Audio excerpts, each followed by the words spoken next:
नमस्कार, मैं हूं पुष्पेंद्र चौधरी और आप देख रहे हैं इंडिया वॉइस। हरियाणा में एक बार फिर होली से पहले पूरा प्रदेश भगवा रंग में रंगता हुआ नजर आया है, क्योंकि नगर निकाय चुनाव में बीजेपी ने एक बार फिर अपना परचम लहराया है और वहीं कांग्रेस को फिर दिल्ली की तर्ज पर हरियाणा निकाय चुनाव में जीरो हासिल हुई है। हरियाणा में क्या कुछ रणनीति कांग्रेस की तरफ रही, क्या कुछ बीजेपी की तरफ से रणनीति बनाई गई, क्या कुछ प्लानिंग थी, और 10 में से 9 सीटों पर भारतीय जनता पार्टी ने कब्जा किया है। हरियाणा में बीजेपी ने विधानसभा चुनाव के बाद अब निकाय चुनाव में कांग्रेस को करारा झटका दिया है। मेयर चुनाव में बीजेपी ने 10 में से 9 सीटों पर जीत हासिल की है। एक सीट पर निर्दलीय ने अपना कब्जा जमाया है। वहीं कांग्रेस खाता खोलने में भी नाकामयाब रही। कांग्रेस को मिली इस बड़ी हार पर हरियाणा के पूर्व मुख्यमंत्री भूपेंद्र सिंह हुड्डा ने कहा कि पहले भी इन नगर निगमों में बीजेपी ही जीती थी। उन्होंने कहा कि मैंने तो इन चुनावों में प्रचार भी नहीं किया था। साथ ही हुड्डा ने कहा कि इस चुनाव में नतीजों से कांग्रेस विधायक दल नेता के चुनाव पर कोई फर्क नहीं पड़ेगा। कांग्रेस को भूपेंद्र सिंह हुड्डा के गढ़ रोहतक में भी हार का सामना करना पड़ा है। इस बड़ी जीत से बीजेपी गदगद है। मुख्यमंत्री सैनी ने स्थानीय निकाय चुनावों में बीजेपी की जीत पर कहा कि कांग्रेस ने पहले ही अपने हथियार डाल दिए थे, क्योंकि हरियाणा है और हरियाणा में अब ट्रिपल इंजन की सरकार बन चुकी है। जो विकास की गति है वो अब बीजेपी के हाथ में है पूरी तरीके से।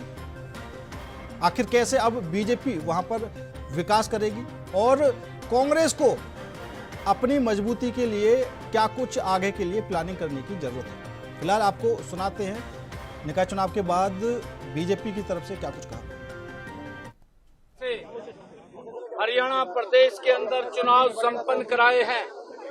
सबसे बड़ी बधाई मैं हरियाणा प्रदेश के जन जन को देता हूं, भारतीय जनता पार्टी के तमाम कार्यकर्ताओं को देता हूं, जिनकी मेहनत और हरियाणा प्रदेश के लोगों के आशीर्वाद से ये ट्रिपल इंजन की सरकार आज हरियाणा प्रदेश के अंदर बनी है।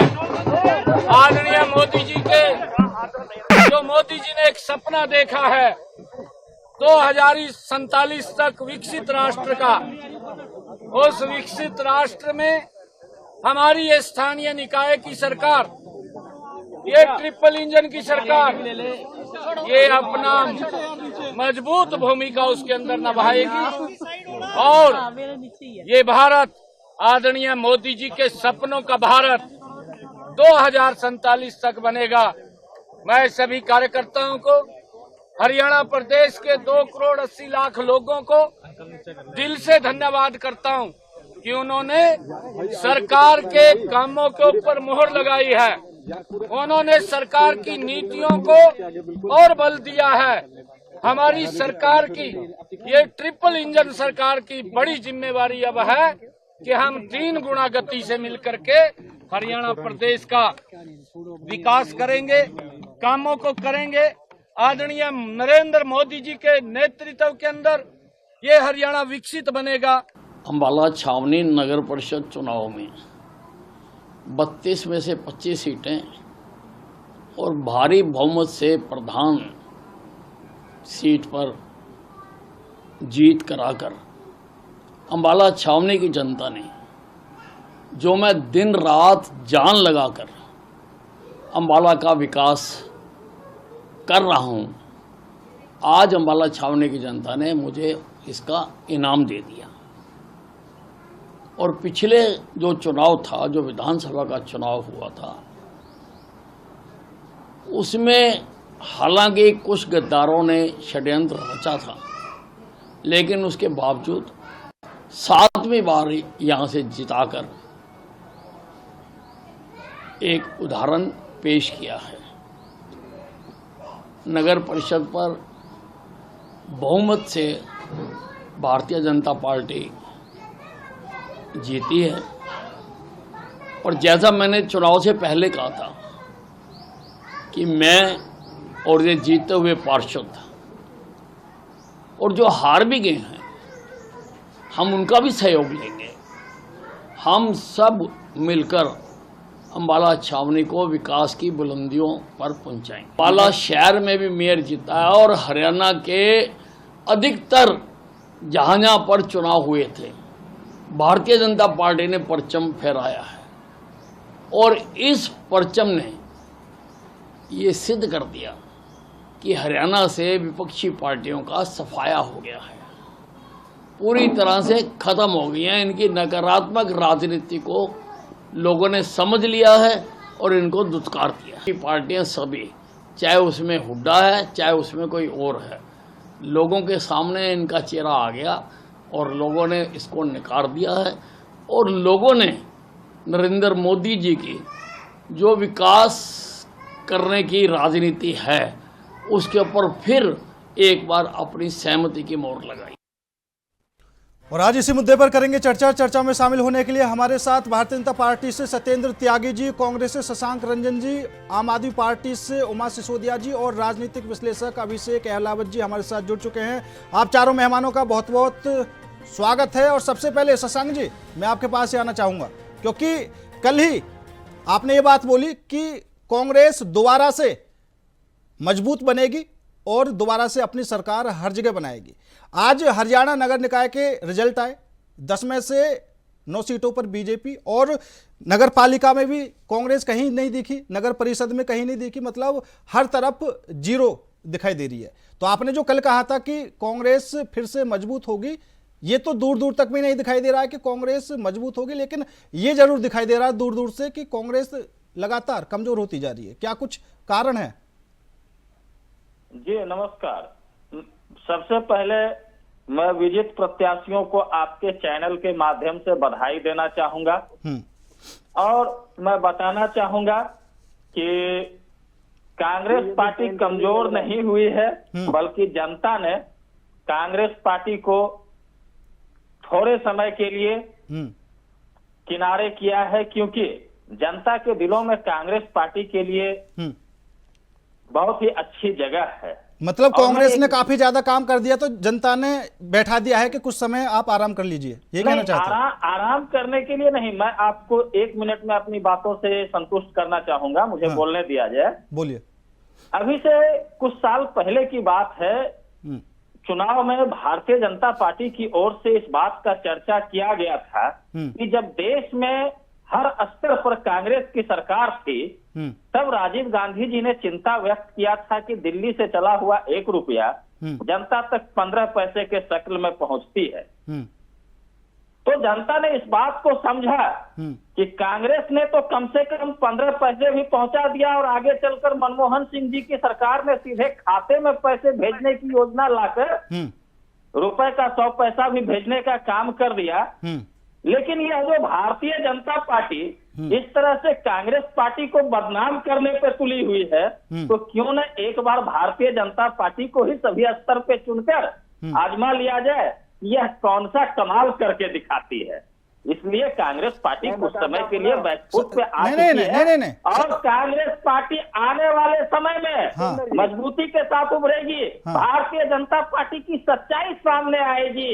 इसी तरह से कि कांग्रेस ने तो 15 पैसे से 100 पैसे तक जनता तक पहुंचाने का काम किया, लेकिन अब भारतीय जनता पार्टी इतने काम हो जाने के बाद भी किस प्रकार से जनता को संतुष्ट कर पाती है, यह आजमाने के दृष्टि से और कांग्रेस को संरक्षित करने के नहीं। शशांक जी सवाल यही तो है, बीजेपी को फिलहाल जनता को संतुष्ट करने की जरूरत नहीं है, जनता को संतुष्ट करने की जरूरत तो कांग्रेस को है, क्योंकि नुकसान तो कांग्रेस को हो रहा है ना। जनता अगर कांग्रेस से दूर जा रही है तो संतुष्ट तो आप करो ना।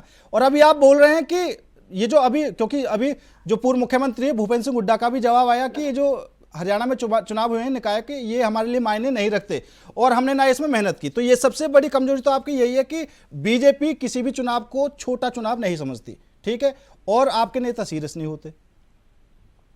मैंने तो अभी कहा कि हम लोग इस चीज के लिए रुके हुए हैं कि जनता जो है सही चीज का आकलन करे और इस आकलन के बाद जब जनता सही चीजों को समझ चुकी होगी तब उसके बाद भारतीय जनता पार्टी के लिए कोई रास्ता नहीं बचेगा। उसके बाद फिर से वह दौर लौटेगा जब गली गली में कांग्रेस की सरकार होगी। हर स्कूल कॉलेजों में छात्र संघ के अध्यक्ष भी NSUI के होंगे। तो आप सरकार बनाने की सोच रहे हैं या कब्जा करने की सोच रहे हैं?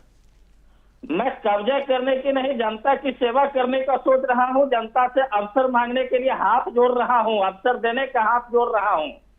ठीक है, कब्जा हमारी ठीक है, ठीक फितरत है, नहीं रही है। ठीक है। सत्येंद्र त्यागी जी, हाँ जी भैया। हरियाणा में निकाय चुनाव में भी परचम लहरा दिया है आपने। पुष्पेंद्र चौधरी जी, इंडिया वॉइस के दर्शकों को, मेरे सभी पैनलिस्ट भाइयों को, उमा जी को, अभिषेक जी को, शशांक जी को, सभी को राम राम, जय श्री राम, राधे राधे, नमस्कार, हर हर महादेव, भारत माता की जय, वंदे मातरम, जय श्री राम, जय श्री राम, जय श्री राम। और हरियाणा की पूरी जनता को, हरियाणा प्रदेश के पूरे प्रदेशवासियों को, जिन्होंने भारतीय जनता पार्टी को पूरी तरीके से पूर्ण बहुमत से, इतने बहुमत के साथ विजयी बनाया है, सभी को मैं हार्दिक बधाई एवं शुभकामनाएं देता हूं। और पूरे प्रदेश की जनता से एक बार फिर कहना चाहता हूं कि उन्होंने जो ये निर्णय लिया है कि कांग्रेस पार्टी को जीरो पर डबल अंडा जिसको कहा जाता है, डबल अंडा दे करके बिठा दिया गया है। क्योंकि उनके पूर्व मुख्यमंत्री भी कहते हैं हमें जनता में मैं गया ही नहीं, मैं चुनाव में प्रचार करने के लिए गया ही नहीं।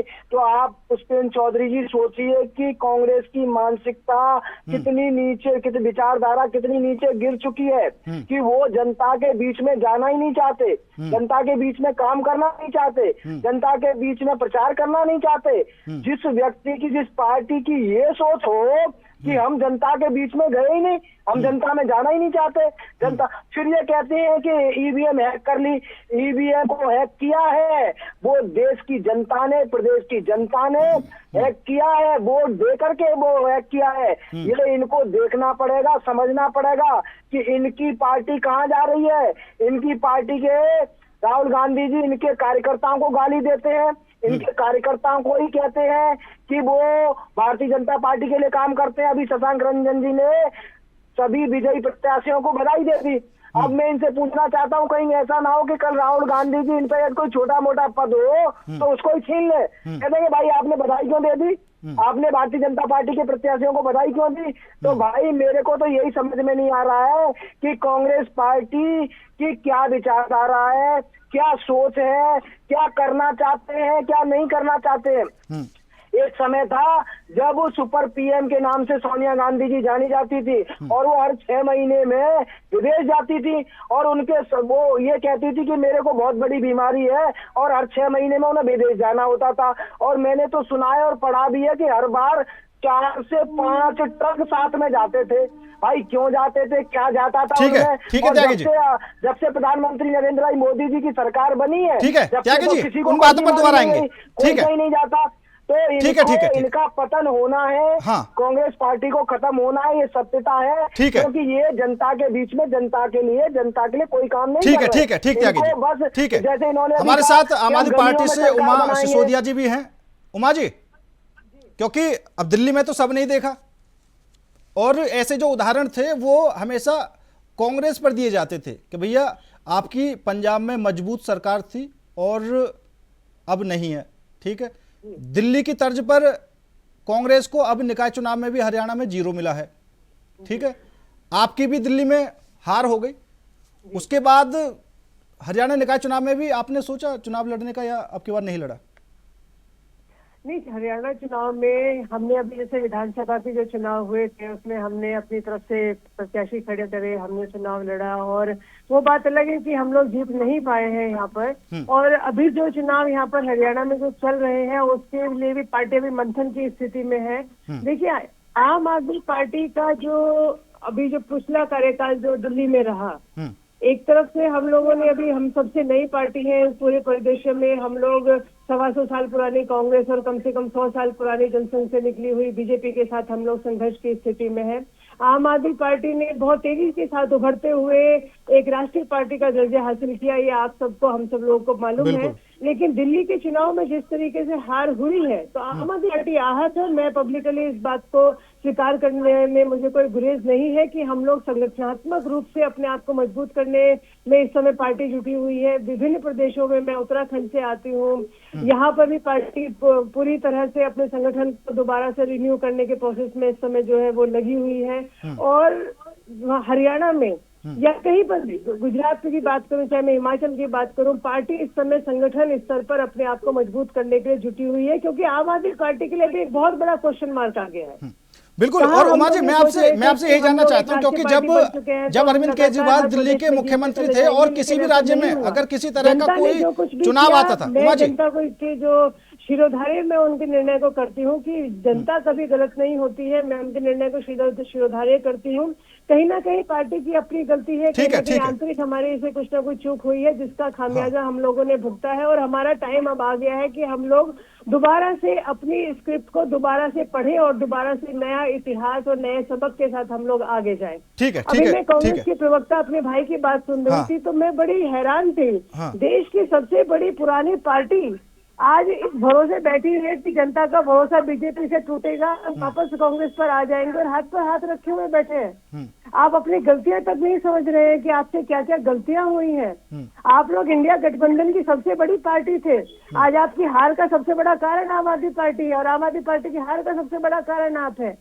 इतना अच्छा होता कि अगर देश की सबसे बड़ी पार्टी पूरे विपक्ष को एक साथ एकजुट कर पाती। बीजेपी के मेरे भाई यहाँ पर बैठे हुए हैं, बीजेपी नहीं जीतती है, कांग्रेस और आम आदमी पार्टी या दूसरी तमाम विपक्ष की जो आपस की जो मनमुटाव है उसकी वजह से बीजेपी जीतती है। जनता की पर इंडी गठबंधन था नहीं, जब लोकसभा मैं आपको भाई मैं आपको नहीं कह रही, मैं कह रही हूँ नहीं, सुन लीजिए, हम लोगों के बीच में इतना मनमुटाव है कि हम लोग आपको जिता देते हैं। ठीक है त्यागी जी, सुन लीजिए, क्योंकि बिल्कुल सही बात उन्होंने कही है कि अगर कहीं किसी भी राज्य में, अगर हम हरियाणा की बात करें, हम दिल्ली की बात करें, तो ये आपसी मतभेद की वजह से ही बीजेपी को काफी ज्यादा फायदा मिला है। ठीक है, खैर मैं चलूंगा इलावत जी आपके पास। हम लोग हार के कगार पर है, आज कांग्रेस खुद हारी हुई है। उमा जी ठीक है, मैं इलावत जी आपसे सवाल लूंगा, क्योंकि अब कांग्रेस देश की हरियाणा में विधानसभा में तो बीजेपी ने अपना परचम लहराया ही, ठीक है, साथ ही पड़ोसी राज्य दिल्ली में भी परचम लहरा दिया। अब निकाय चुनाव की बारी आई तो निकाय चुनाव में भी कांग्रेस का और भी विपक्षी दल हैं सभी का सुपड़ा साफ हो गया। ठीक है, जो निकाय की सीटें हैं, निगम की सीटें, उनमें से 10 में से 9 पर बीजेपी ने अपना कब्जा कर लिया। लेकिन सबसे बड़ी बात यहां पर यह है, बीजेपी की तरफ से खुद मुख्यमंत्री नायब सैनी चुनाव प्रचार में उतरे। ठीक है, और जो उनके कार्यकर्ताओं से बात होती थी, ठीक है, कि भैया हमारे यहाँ से ये मनपसंद चेहरा है, तो उस पर भी वो डिस्कस किया जाता था। ठीक है, मोहनलाल बड़ौली, मतलब 4 ऐसे बड़े नेता थे जो चुनाव में उतरे, जिन्होंने प्रचार किया। ठीक है, कांग्रेस की तरफ से कोई नहीं उतरा, और कांग्रेस की तरफ से तो अब ये और कह दिया गया कि ये तो भाईचारे का चुनाव है और इससे हमें कोई खासा फर्क भी नहीं पड़ने वाला है। पुष्पेंद्र भाई, मैं इसमें एक इंग्लिश की एक कहावत है जिसको कहते हैं रोल ओवर। ऐसे कहते हैं कि किसी के लिए अब पूरी तरीके से रास्ता छोड़ देना। मेरे कांग्रेस के साथी और जो बड़ी बहन है हमारी सिसोदिया जी, हो सकता है ये भी नाराज हो जाए मेरी इस बात से, परंतु इस चुनाव में मेरे को ये महसूस किया, जिस तरह की रिपोर्ट्स मेरे तक पहुंची हैं, आम आदमी पार्टी ने पूरी तरीके से उसके वार्ड मेंबरों के टिकट ही नहीं दिए हैं। फरीदाबाद में 9 लोगों ने इलेक्शन लड़ा, आप समझिए, एनसीआर का एरिया है, और ऐसी उम्मीद करी जाती थी कि केजरीवाल जी क्योंकि हरियाणा से आते हैं और एनसीआर में उनका अपना गढ़ है, भाई दिल्ली में वो सीएम थे, बिल्कुल, तो उनका कुछ ना कुछ कम से कम एनसीआर में तो असर होना चाहिए था। अब फरीदाबाद में भी उन्हें क्या कैंडिडेट नहीं मिले, और कांग्रेस पार्टी के जो मेरे साथी हैं, वो मैंने उन्हें कल भी कहा था कि ख्वाब अच्छा है कि राहुल गांधी के राज में आप जो है पीएम बनना चाहते हैं, पर तैयारी आपकी कहीं से कहीं तक दिखाई नहीं देती। बीजेपी का सीएम आके प्रचार करता है एक मेयर के लिए, एक मेंबर के लिए, बिल्कुल, आपके नेता कहां हैं? मैं जानना चाहता हूं अपनी बहन उमा सिसोदिया से भी और शशांक से भी कि आपके शीर्ष नेतृत्व क्यों नहीं सीरियसली लेता। वाकई में देश को जरूरत है एक सशक्त एक प्रतिपक्ष होना चाहिए, परंतु आप लोग सीरियसली ले ही नहीं रहे हैं। शशांक जी, रणदीप सुरजेवाला, कुमारी शैलजा, दीपेंद्र हुड्डा, भूपेंद्र सिंह हुड्डा कहाँ हैं? ठीक है, क्योंकि वो हरियाणा में बड़ा चेहरा माने जाते हैं। और मुझे अभी जो लोकसभा चुनाव हुआ है उससे पहले लोकसभा चुनाव की बात याद आ गई। रोहतक की सीट पर दीपेंद्र हुड्डा और बीजेपी की तरफ से अरविंद शर्मा दोनों आमने सामने थे और सबसे बड़ी टक्कर वहां देखने को मिली। और उस सीट का जो रिजल्ट था वो भी काफी ज्यादा देर से आया, क्योंकि दीपेंद्र हुड्डा का वो गढ़ है और निकाय चुनाव में अपने गढ़ को ही नहीं बचा पा रहे हैं। ठीक है, कुमारी शैलजा के गढ़ में बीजेपी का मेयर, सुरजेवाला के गढ़ में बीजेपी का मेयर, ठीक है, भूपेंद्र सिंह हुड्डा के गढ़ में बीजेपी का मेयर। तो क्या बिल्कुल भी अब वो दमखम दिखाई नहीं दे रहा? देखिए, कांग्रेस में आज भी पुरानी ही दमखम है, लेकिन यह कहना उचित नहीं होगा कि कोई क्षेत्र किसी का गढ़ है, क्योंकि लोकतंत्र में गढ़ सिर्फ जनता का होता है, किसी पार्टी या किसी नेता का नहीं होता है। नेता का होता है? क्या बात कर रहे शशांक भाई? जी, मैं क्यों नहीं होता नेता का गढ़? जो नेता जिस एरिया में काम करता है, अगर उस एरिया में अपना वो गढ़ नहीं बना सकता तो उसकी वैल्यू क्या है पार्टी? बिल्कुल, अगर उस गढ़ में उनका वजूद ही नहीं है, पहचान नहीं है, तो फिर किस बात का गढ़? पहचान होती है, लेकिन अस्थायी रूप से कोई किसी का गढ़ नहीं होता। अस्थायी गढ़ सिर्फ जनता का होता है, किसी नेता का या किसी पार्टी का नहीं होता है। ठीक है। और जनता के गढ़ से कोई भी व्यक्ति नेता बनकर सदन में आते हैं और सदन में अपनी बातों को अपने माध्यम से जनता की बातों को रखते हैं। और दूसरी बात मैं यह कहना चाहूंगा कि अभी हमारे भारतीय जनता पार्टी के साथी प्रवक्ता ने कहा कि मैंने बधाई दिया है भाजपा के उम्मीदवारों को, तो मैं बताना चाहूंगा मैंने भाजपा के उम्मीदवारों को नहीं, सभी विजित उम्मीदवारों को बधाई दिया है, जो कि लोकतंत्र में एक कहा जाए तो औपचारिकता है, जो कि हमारी वैसे भी शशांक जी वैसे भी आप तो आरएसएस में रह चुके हैं, तो बधाई देने में कोई दिक्कत भी नहीं है। हमारे विरोधी यही तो आप लोगों में दिक्कत है। बिन पेंदी के लौटाओ भाई, बिन पेंदी के लौटाओ। यदि आपका कोई प्रत्याशी बीत जाए, मैं इंडिया वॉइस के चैनल के माध्यम से मैं बधाई दूंगा, क्या दिक्कत है? अरे आप दोनों में पलट गए भाई। एक कहीं राहुल गांधी जी आपको ना देख लें, कहीं कहते हैं आपने बधाई कैसे दे दी, कहीं आप भारतीय जनता पार्टी के तो नहीं हो, आप आरएसएस तो कल मान चुके हो कि मैं आरएसएस का व्यक्ति हूँ, आज आपने बधाई भी दे दी। अब आप सिद्ध हो जाओगे, कल हो सकता है कि जो भी छोटा मोटा पद या दायित्व तो आपको दे रखा हो वो आपसे छीन लिया जाए। तो शशांक रंजन जी, हम भी आपकी समस्या को समझ रहे हैं, हम भी आपकी परेशानी को समझ सकते हैं। ठीक है, ठीक है। आप सच्चे देश के सच्चे नागरिक हैं, कृपया ऐसे बिन पेंदी के लोटा न बने कि अभी आप बधाई दे रहे हैं, 2 मिनट के बाद आप कह रहे हैं कि नहीं मैं भाजपा के लोगों को बधाई नहीं दे रहा था। भाई जब 10 में से 9 मेयर हमारे बने हैं, एक ठीक है त्यागी जी, एक बार बात पूरी हो जाने दीजिए। तो आपने बधाई तो हमारे लोगों को दी ना। ठीक है शशांक जी की बात पूरी होने दीजिए। शशांक जी बोलिए। मैंने बधाई विजित प्रत्याशियों को दिया है, ये शुरू से अंत तक आप बाद में रिकॉर्डिंग देख लीजिएगा, स्पष्ट हो जाएगी। नहीं, वैसे भी जीते तो बीजेपी के प्रत्याशी हैं, कांग्रेस का थोड़ी जीता है जो उनको बधाई देंगे आप। देखिए, बधाई देना एक राजनीतिक शिष्टाचार होता है, जो कि दलगत भावना से ऊपर की बात होती है। और दूसरी ओर मैं यह बताना चाहूंगा कि मैंने कल भी कहा कि यह देश लोकतांत्रिक है और कोई भी किसी भी समय किसी भी विचारधारा से जुड़ सकता है। यह आवश्यक नहीं है कि कोई एक जगह जुड़ गया तो जीवन पर्यंत वहीं रहे। ठीक है। और तीसरी बात मैं यह कहना चाहूंगा कि अभी हमारे साथी प्रवक्ता भारतीय जनता पार्टी ने कहा कि ईवीएम को लेकर बातें उठाई उन्होंने, तो मैं कहना चाहूंगा कि ईवीएम पर पहली बार उंगली भारतीय जनता पार्टी की ओर से उठी थी। वर्ष 2009 में कहा गया था कि EVM became electronic victory machine for Congress. तो मैं जानना चाहूंगा कि जब भारतीय जनता पार्टी की ओर से ईवीएम पे उंगली उठाए जा रहे थे, तब क्या हुआ? लोकतांत्रिक मूल्यों के संरक्षण को लेकर था, क्या तब वो अभिव्यक्ति की आजादी थी? और आज अगर एक एक करके आज कांग्रेस पार्टी जी ठीक है, एक करके तो यह बात समझ में नहीं आएगी। हो सकता है। हाँ, नहीं शशांक जी, लेकिन आपने मेरी बात का तो जवाब ही नहीं दिया। मैंने पूछा था कुमारी शैलजा, रणदीप सुरजेवाला, दीपेंद्र हुड्डा, भूपेंद्र सिंह हुड्डा, ये आखिर क्यों नहीं इन्होंने चुनाव प्रचार किया अपने प्रत्याशियों का? देखिए, ये लोग रणनीति बना रहे थे, इन लोगों के निर्देशन में ही अभी बनी नहीं रणनीति।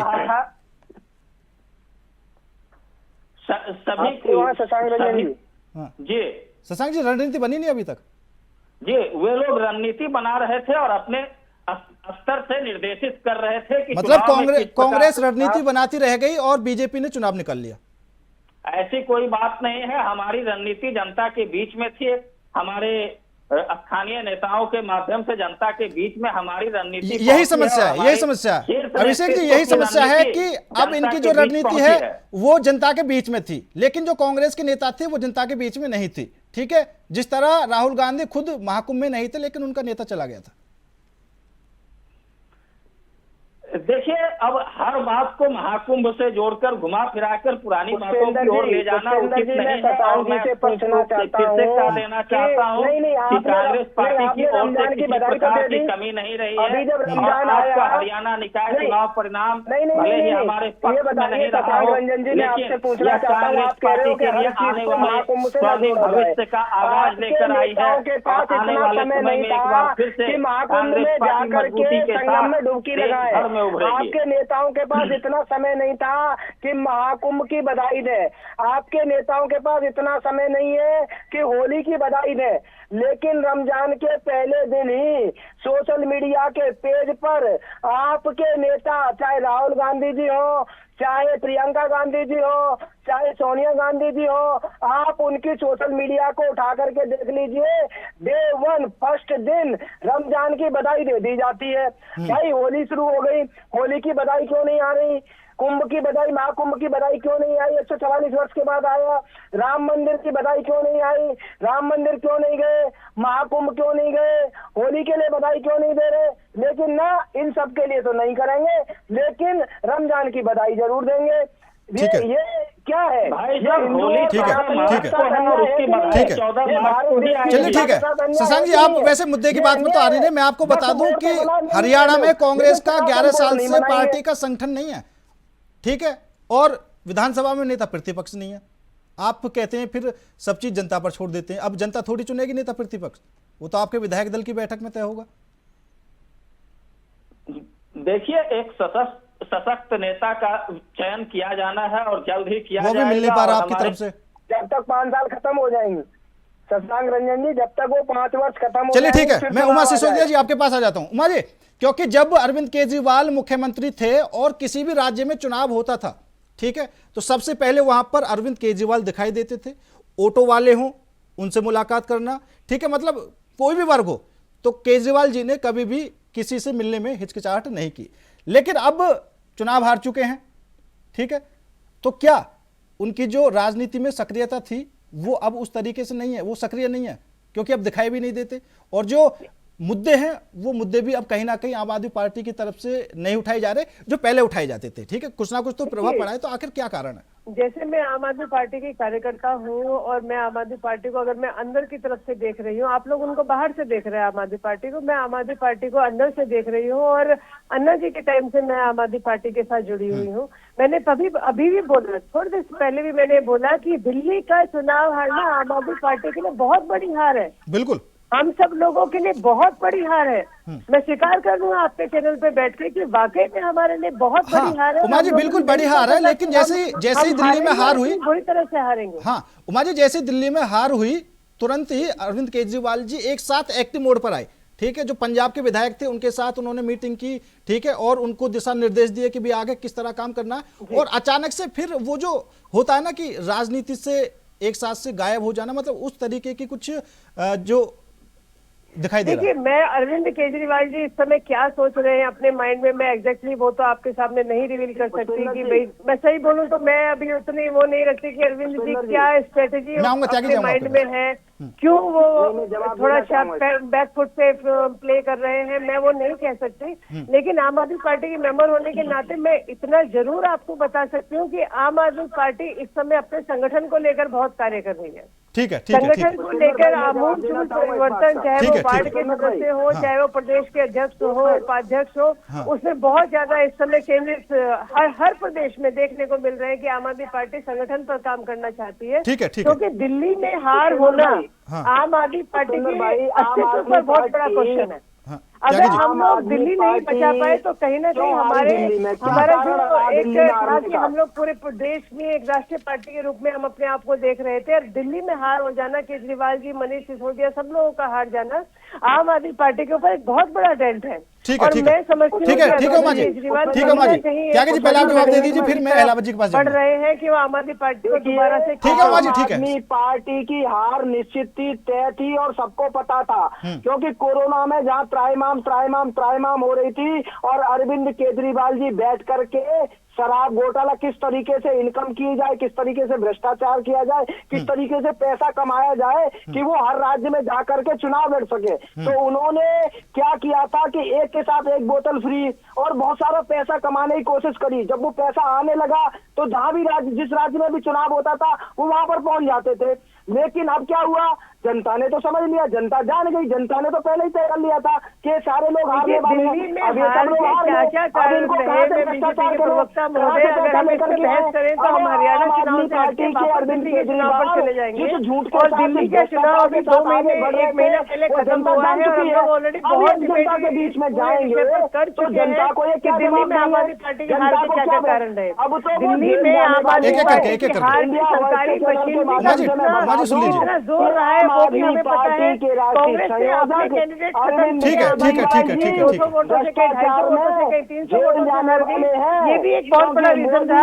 इंडिया गठबंधन मजबूती से दिल्ली चुनाव नहीं लड़ा, बहुत बड़ा रीजन ये भी रहा। ना कांग्रेस खुद जीती, कांग्रेस खुद तीसरी पे और आम आदमी पार्टी को भी हराने में कांग्रेस का योगदान रहा। सेम वही जो हम लोगों ने हरियाणा में किया। मैं फिर से आपके चैनल के माध्यम से मैं कांग्रेस को कहना चाहूंगी कि कांग्रेस एक बड़े भाई की भूमिका में आते हुए पूरे देश में ठीक है, को मजबूत करे। ठीक है त्यागी जी, उमा जी ठीक है, इलाहाबाद जी ठीक है, ठीक है, ठीक त्यागी जी, देना पड़ेगा। हाँ ठीक है, मोदी जी देख लेना, उनको जेल छोड़ के मानेंगे। ठीक है, ठीक है इलाहाबाद जी जी कुछ कहना चाहते थे आप? देखिए, जैसे केजरीवाल जी ने कहा कि वो जो है दिल्ली की राजनीति से इस समय बाहर निकल रहे हैं। देखिए, दिल्ली की राजनीति कुछ थी ही नहीं। सच्चाई तो यह है कि दिल्ली एक दिखाने का शोपीस सीएम होता है। दिल्ली के सीएम के पास असल में कोई पावर होती ही नहीं। वो 3 चीजें होती हैं दिल्ली में, मेयर होता है, सीएम होता है, उसके बाद गवर्नर होता है। ये इतने सारे चरण हैं दिल्ली और उसमें। वो बेसिकली पंजाब के सीएम थे, परंतु उन्होंने काम करना चाहिए था हरियाणा में। हरियाणा में इनकी स्थिति इतनी खराब है, हमारी बहन कह रही हैं कि हम संगठन को मजबूत कर रहे हैं। किस तरीके से आपका संगठन मजबूत हुआ? आपके पास कैंडिडेट नहीं थे। इस चुनाव में मेरे को बड़ा हैरत हुई कि फरीदाबाद, गुड़गांव, आपसे जो लगे हुए एरिया से, जो एनसीआर के एरिया हैं, उनमें आम आदमी पार्टी के पास कैंडिडेट नहीं। देखिए, कांग्रेस ने तो हार मान ली है, पर केजरीवाल जी तो बड़े स्ट्रॉन्ग नेटर हैं। नहीं, अगर वो लीडर नहीं है, जैसा कि हमारे कहा गया है आम आदमी के प्रवक्ता के द्वारा, कि उससे फर्क नहीं पड़ता कि वो क्या सोच रहे हैं। अच्छी बात है, एक आदमी के पीछे पूरी सब चीज नहीं घूमनी चाहिए, विचारधारा बड़ी चीज होनी चाहिए। इन्होंने कहा कि अन्ना हजारे के टाइम से आम आदमी पार्टी जब बनी है, जब से साथ है। मेरा सवाल ये है, क्या आज भी ये आंदोलन कैंडिडेट भी खड़ा करने के काबिल नहीं है? उमा जी। अभिषेक भाई मैं इनसे पूछना चाहता हूँ, आम आदमी पार्टी के लोगों से, कि ये किस मुंह से जनता के बीच जाते, जब इनके पास इतने भ्रष्टाचार हैं, इतने सारे आरोप हैं, इनके प्रत्येक मंत्री के पास, प्रत्येक नेता के पास आरोप हैं। अब ये जनता के बीच में या जाएंगे तो किस छवि को लेकर के जाएंगे? तो सबसे बड़ा कारण यही था कि यदि ये हरियाणा में जाते तो किस मुंह के साथ जाते। इन्होंने शीला दीक्षित जी पे इतने आरोप लगाए, इन्होंने इतने पुलिंदे लगाए, मतलब कितना झूठ फरेब, ये राजनीति में आने से पहले कितने हल्ला मचाते थे कि हम इतना ईमानदार हैं। कसम खाते थे बच्चों की कि मैं सरकारी गाड़ी नहीं लूंगा, सरकारी आवास नहीं लूंगा, सरकारी किसी भी सुविधा का उपयोग नहीं करूंगा। लेकिन सबसे ज्यादा किसी ने दुरुपयोग किया, शीश महल बनाया, भ्रष्टाचार का मतलब सारी पराकाष्ठा पार कर दी गई, एक के साथ एक बोतल फ्री कर दी, ठीक है। शराब के लिए आयु कम कर दी, तो किस मुंह को लेकर ठीक है त्यागी जी, ठीक है, हरियाणा में ठीक है। जाते? क्योंकि उमा सिसोदिया जी यहाँ पर साफ तौर पर अभी अहलावत जी ने भी कहा कि हम समझ चुके थे कि आम आदमी पार्टी का दामाद जी कहकर जनता के बीच में जाते थे। आपने क्यों अभी तक रॉबर्ट वडेरा के ऊपर एक केस नहीं किया, जिसमें आपने बोला कि सबसे बड़ा भ्रष्टाचारी है, इन्होंने इतनी जमीन घोटाले कर दिए, आज तक एक केस आप लोग रॉबर्ट वाड्रा के ऊपर नहीं कर पाए। आम आदमी पार्टी के नेतागण जेल में है, मैं मानती हूँ इस बात को, लेकिन कोई आरोप उनके ऊपर सिद्ध नहीं हुआ है। आप लोग जितना कोशिश कर सकते थे उतनी कोशिश सीबीआई ने सब लोगों ने करी, जेल में आपने सोचा, लेकिन देश की सबसे पुरानी पार्टी जिसके खिलाफ आप चुनाव लड़के 2014 में आप लोग दिल्ली पर काबिज हुए, रॉबर्ट वाड्रा के ऊपर आपके पास एक केस नहीं है। नेशनल हेराल्ड का केस राहुल गांधी जी के ऊपर है, कितनी सजा दिला पाया राहुल गांधी जी को, कितनी सजा ठीक है त्यागी जी एक एक करके ठीक है क्वेश्चन उठा देना त्यागी ठीक है त्यागी जी, ठीक है आसान कर ले कि हमने ये नहीं किया, हमने ये नहीं किया। आप देश के प्रधानमंत्री हैं, आप देश के गृह मंत्री हैं, आप देश के रक्षा मंत्री हैं, आप लोगों ने भ्रष्टाचारियों को, कांग्रेस के भ्रष्टाचारियों को अब तक जेल के अंदर नहीं डाला है। इसका मतलब कांग्रेस ठीक है। और देखिए सबसे बड़ी बात यह है कि जब दिल्ली विधानसभा चुनाव हुआ तो दिल्ली विधानसभा चुनाव में शुरू में केजरीवाल की तरफ से कांग्रेस को लेकर भी कोई रुख नहीं था। त्यागी जी सुन लीजिए, आप लोग दूसरी पार्टी के भ्रष्टाचारियों को जब आप बोलते हैं कि ये फलाना भ्रष्टाचारी, ठीक है शशांक जी बहुत देर से बैठे, शशांक जी कहिए क्या कहना चाहते हैं? वॉशिंग मशीन में घुल जाता है। ठीक है त्यागी जी शांत हो जाइए, मशीन बीजेपी ने लगा रखी है, मेरी समझ से बिल्कुल बाहर है। त्यागी जी शांत हो जाइए, शशांक जी बोलिए। होते वो व्यक्ति भ्रष्टाचारी है। ठीक है शशांक जी आप बोलिए। वहाँ पर आपकी पार्टी में जाके उमा जी ठीक है, साफ हो जाता है एकदम। ठीक उमा जी ठीक है।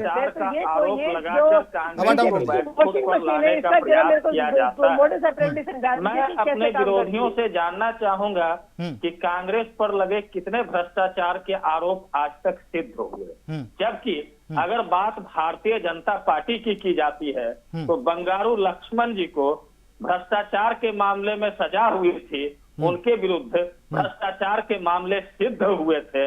मैं इस पर अपने साथी का स्पष्टीकरण चाहता हूं। ठीक है त्यागी जी।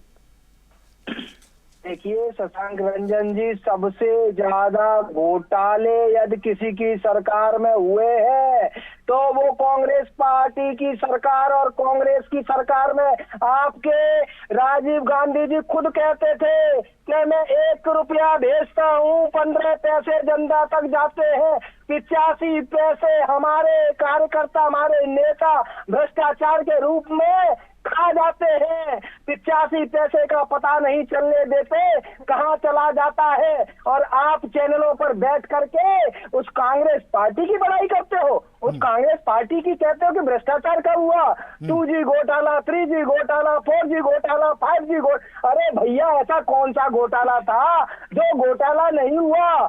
ऐसा एक घोटाला बता दीजिए जो कांग्रेस की सरकार में ना हुआ हो। हर नेता ठीक है सबसे ज्यादा ठीक है आपकी चलिए ठीक है, मुद्दे पर आ जाइए।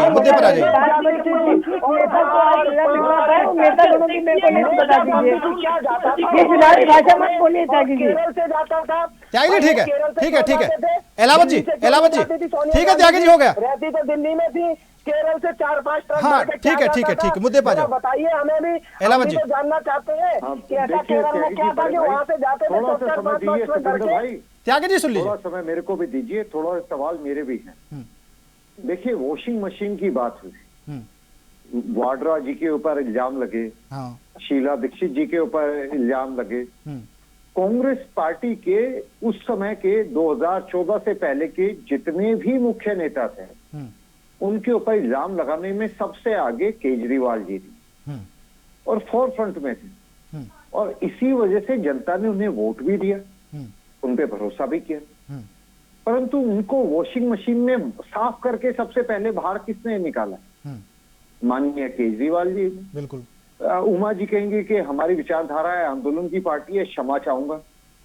आपकी पार्टी जो है वो एक व्यक्ति की, जो आंदोलन था, आंदोलन के लोग बाहर जा चुके हैं भाई। आप किसी का भी नाम लीजिए, मैं नाम लेना नहीं चाहूंगा, पर ज्यादातर जो बड़े नाम थे वो सब बाहर जा चुके। कुमार विश्वास लीजिए, मतलब ये सब जा चुके। हाँ, मतलब लास्ट समय में जो बड़े नेता थे उन्होंने खुद किनारा कर लिया कि अगर भाई आम आदमी पार्टी के साथ रहेंगे तो हो सकता है कि भविष्य में कुछ ना कुछ संकट पैदा हो जाए।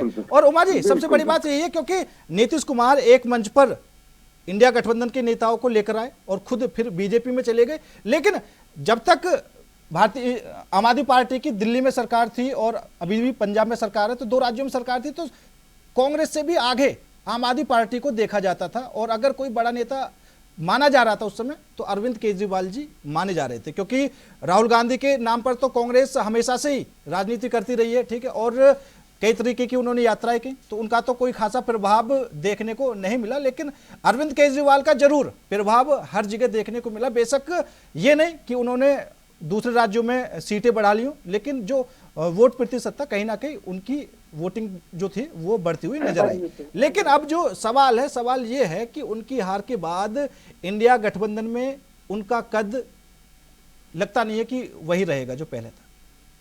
देखिए, आम आदमी पार्टी दिल्ली का चुनाव हम लोगों ने इंडिया गठबंधन में नहीं लड़ा, हरियाणा का चुनाव हम लोगों ने इंडिया गठबंधन में नहीं लड़ा, या उत्तराखंड का चुनाव हम लोगों ने सिसोदिया जी, यही सवाल है कि अगर आप इंडिया गठबंधन के पार्ट हैं और आप पूरे देश को दिखाने की कोशिश कर रहे हैं कि भाई ये इंडिया गठबंधन है और इंडिया गठबंधन में ये तमाम पार्टियां हैं, ठीक है, उस समय आप इंडिया गठबंधन में सबसे आगे हो जाते हैं, लेकिन जब विधानसभा के चुनाव होते हैं तो क्यों इंडिया गठबंधन में टुकड़े हो जाते हैं, अलग अलग सब?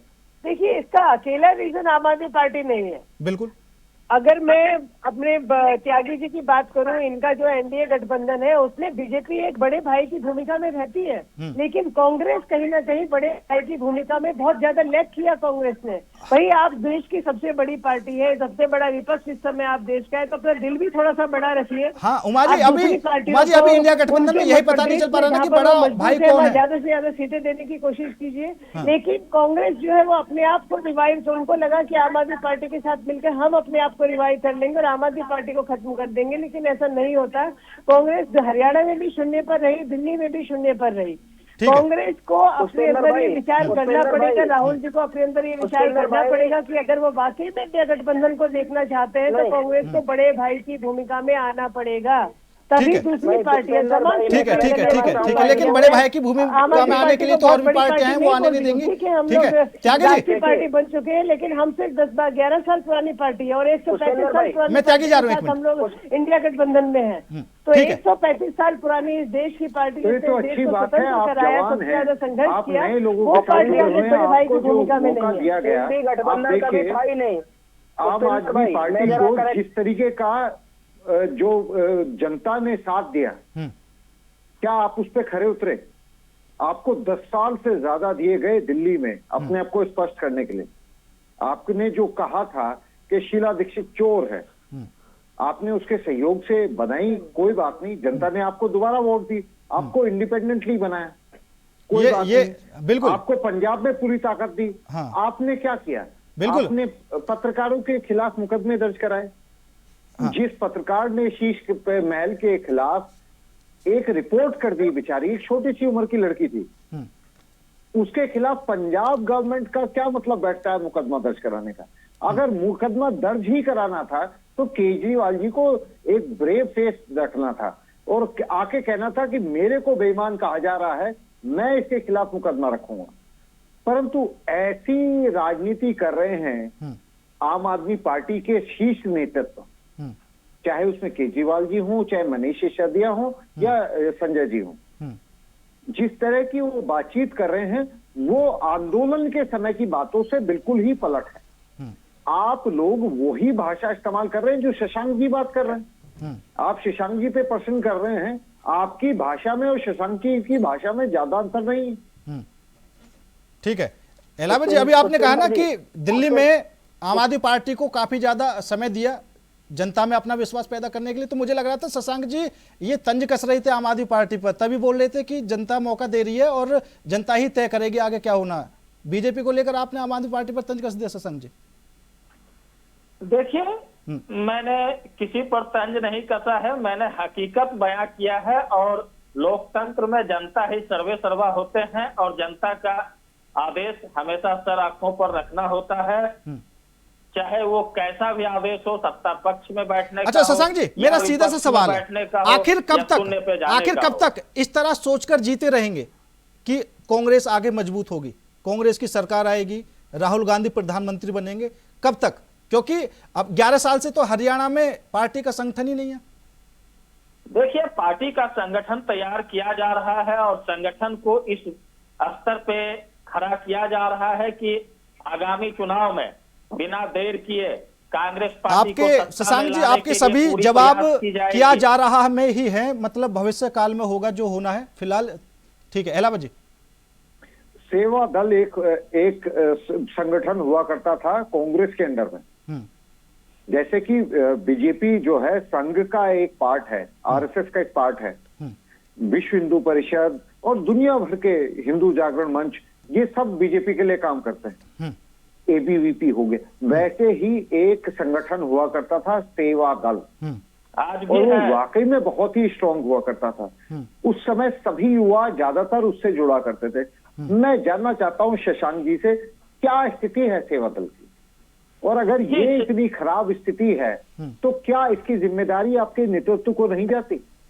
तो अभिषेक जी, सेवा दल उसी समय था जब शशांक जी आरएसएस में थे। वही मैं कह रहा था। और अभिषेक भाई एक चीज और इनसे पूछिए कि जब कांग्रेस ही नहीं रही, कांग्रेस ही नहीं है कहीं पे, तो बेचारा सेवा दल कहाँ रहेगा? सेवा दल क्या करेगा जब इनके राहुल गांधी जी ही कह रहे हैं कि हमारे कार्यकर्ताओं में भाजपा के कार्यकर्ता हैं, भाजपा के कार्यकर्ताओं से बात करते हैं, भाजपा के कार्यकर्ताओं से, तो उस पार्टी की क्या विचारधारा है?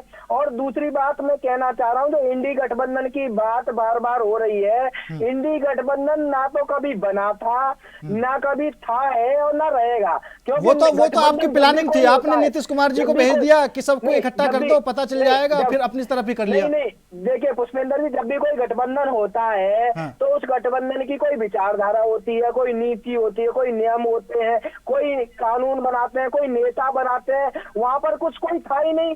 जब ये बन रहा था गठबंधन, तब भी मैं कई चैनलों पर था और मैं कह रहा था कि जब तक इनके ये गठबंधन बन करके तैयार होगा, जब तक तो हमारे देश के प्रधानमंत्री बन जाएंगे, वो तीसरी बार देश के प्रधानमंत्री। और वही हुआ। ये लोग यही नहीं तय कर पाए कि कौन संयोजक बनेगा, कौन कहां से चुनाव लड़ेगा, कौन क्या करेगा। वो आपस में लड़ते रहे। वो मतलब हर कोई ये चाह रहा था। नहीं ठीक है त्यागी जी, फिर भी अगर लोकसभा की बात करें ना तो इंडिया गठबंधन ने टक्कर तो खूब दी है। उत्तर प्रदेश की बात करें तो उत्तर प्रदेश में बीजेपी को इतना मेहनत करने पे मजबूर कर दिया कि अब उपचुनावों में बीजेपी डर के चुनाव लड़ रही थी कि सीटें निकालनी जरूरी है। नहीं, उसमें सबसे बड़ी एक बात थी जो इन्होंने झूठ फैलाया था कि संविधान खत्म कर देंगे। ये इन्होंने हर जगह पर, मैं उत्तर प्रदेश से हूँ, इन्होंने हर जगह त्यागी जी फिर शुरू किया। आपने लल्लू सिंह का बयान सुना था, काम किया, जो आपके सांसद थे फैजाबाद से, उस समय आपने बयान सुना था उनका? नहीं, उत्तर प्रदेश में अभी जो चुनाव हुआ था, उसमें उपचुनाव जो हुआ था, उसमें देख लीजिए 9 में से 7 सीट भारतीय जनता पार्टी ने जीती है। तो इन्होंने उस समय पर इतना यदि हमको संविधान खत्म करना था, भारतीय जनता पार्टी को संविधान खत्म करना होता तो 2014 में कर देते, पूर्ण बहुमत से थे, 2019 में कर देते।